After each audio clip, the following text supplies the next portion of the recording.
Welcome to round 3 of the Parenting Roundabout podcast for the week of March 9th. I'm Catherine Haleko, and I'm here with Nicole Eridix. Hello. And Terry Morrow. Hello. We're moms of teens and young adults, and when it comes to parenting, we've been there, done that, bought the t-shirt. But we're still waiting for that day when we'll reach the finish line and have no further need to lay down in a dark room with a wet rag over our eyes, worrying about something or other. Wednesday is complaint day here on Parenting Roundabout, and today we're talking about school grading systems because the one my kid's school uses is driving me crazy. Aw. So it's this whole like target-based, if you go on Infinite Campus, which is the portal thing, it's like a list of I can, make an argument in writing, or I can multiply a polynomial or whatever. And then for each thing, it's red, yellow, and green. And then somehow that translates into letter grades, but only like at the very end of the semester. Like if you look at the grade during the semester, it seems to have no correlation to what it is later. And if you check the portal, you might find a mix, of green, yellow, and red things. And then if you check it again, a couple hours later, things that were green are now red. Things that were red are now green. Things that were yellow are like things change all the time. I think they start on green and then they get changed to yellow or red and then they can get changed back. Like, this is ridiculous. I cannot follow it at all. They had a million, meetings and presentations about how it all works, but which I listened to, but it doesn't matter. And I basically gave up checking on my son's progress because I couldn't understand it. And then my husband went to his parent-teacher conferences only to find out he's missing tons of work. Oh, no. Because he wasn't doing it, and I wasn't checking because I can't understand the stupid thing. Oh, my goodness. Oh, no. So now do the teachers know how to use it properly? I don't know. I mean, yeah, that's what I was thinking. This sounds like a lot of work for the teachers. Maybe that's why, maybe they're not doing it right, and that's why it's like it looks green and then it changes to yellow and then it changes back. I don't understand it. So I just, with my son's permission, because he was very stressed about it all, I contacted several teachers and just said, look, I can't understand this. I need to know what he's missing and what he can and should do to make up for it. Mm-hmm. And they all were like, sure, he should do this, this, and this. Like, they were quite nice about it. So, you're like, can I just call you every day? Exactly. Can you tell me? I'm sure they don't want that to be the way this works. No. And they have this whole thing where, every other day they have kind of like a special study hall type period, and they're supposed to be keeping track of things there, and occasionally I'll get an email from my son that says these are the things that I am missing. He was forced to compose it at gunpoint, and sometimes he'll send me that email, then he'll send me another one that says I was forced to do. Or he'll send me one that says, such and such thing is missing, and then and I currently have a D, and then he'll send another one that said, I was forced to send that. My teacher in the class that I have a D literally just told us not to worry about what it says. Oh my gosh. So who am I supposed to believe? How am I supposed to keep track of any of this? You see why this is a complaint that I have. Well, I think the first thing you need to do is immediately develop a graphic on Canva that you can post daily on Instagram, giving the system of grading a red, yellow, or green. Today. What's the rationale for the grading system? Well, I think it's this whole target-based instead of letter grades, and it's mostly concentrated on what is it? Well, there's summative things and formative things, and one of them is tests and one of them is homework, and the tests count for a lot more.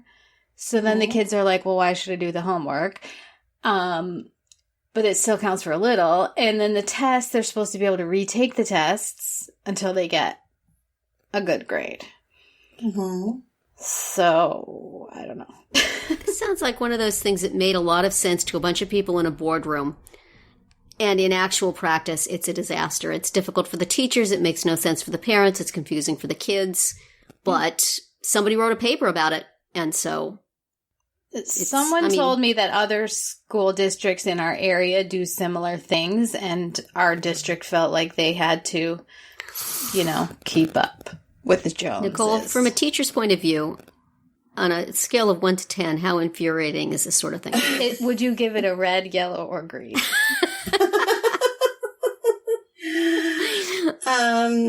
It's in an effort to be more inclusive of different learning styles. And there's a lot of great things that could come out of it. My concern from what you're talking about is just like how trained are the teachers in using this? I mean, if it's, because it's not meant to be purposely confusing, right? It's meant to be beneficial. And if it's not, then what's going wrong? Mm-hmm. Something obviously, there's a miscommunication between the teachers and the system. So, which happens a lot. The teachers just don't get the training or don't have the time to spend with it. Right. And then they're expected to implement it, and everyone's just like, oh my gosh, what's happening? So, I kind of, being a teacher, I kind of feel sorry for the teachers at this point too. But yeah, it's not easy to change entire systems like that and expect it to go smoothly. So, and unfortunately your son is kind of caught up in that transition. Mm-hmm. Because this is pretty new. Yeah. And it's not easy, especially parents who are used to letter grades and are used to certain ways of doing things. It's hard to. And the thing is, they still get a letter grade, but it's confusing, like when and how it's applied. Right. There's no clarity. Yeah. So. Have you looked on your school district website? Because they often have resources there for... Well, yeah. I mean, like I said, they had all these sort of presentations and explanations of this thing that I tried to pay attention to. And I mean, I get the theory, right? I get the whole like red, yellow, green, and I understand it, but I think it's the implementation that I'm struggling with, because if they post something that says it's green and I'm like, great, he's on green for these 6 topics. And then I go back later and he's now yellow and red on those. Like, it should just be not there at all until it's final. Yeah. That's the problem. It's changing all the time. Yeah, because it changes as the teachers putting in certain assignments, right? Mm-hmm. And then, so maybe the idea is not to look at it every day. Well, yeah, for sure. But I mean, I think it's showing green before it's entered, I think is the problem.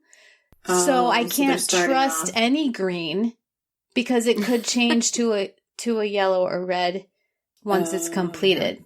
You know what I mean? And it has like a timestamp on it when they do it, but that doesn't, I don't know what assignment is what and when it was turned in and if it's been turned in, that kind of thing. So I just want to complain. Feedback night.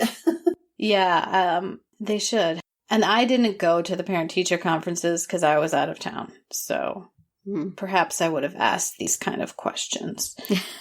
My husband was just overwhelmed by all the, he's missing this. He was just freaked out by everything. And the teachers were very much like, he's a smart kid. He can do this stuff. He's just not doing it outside of class.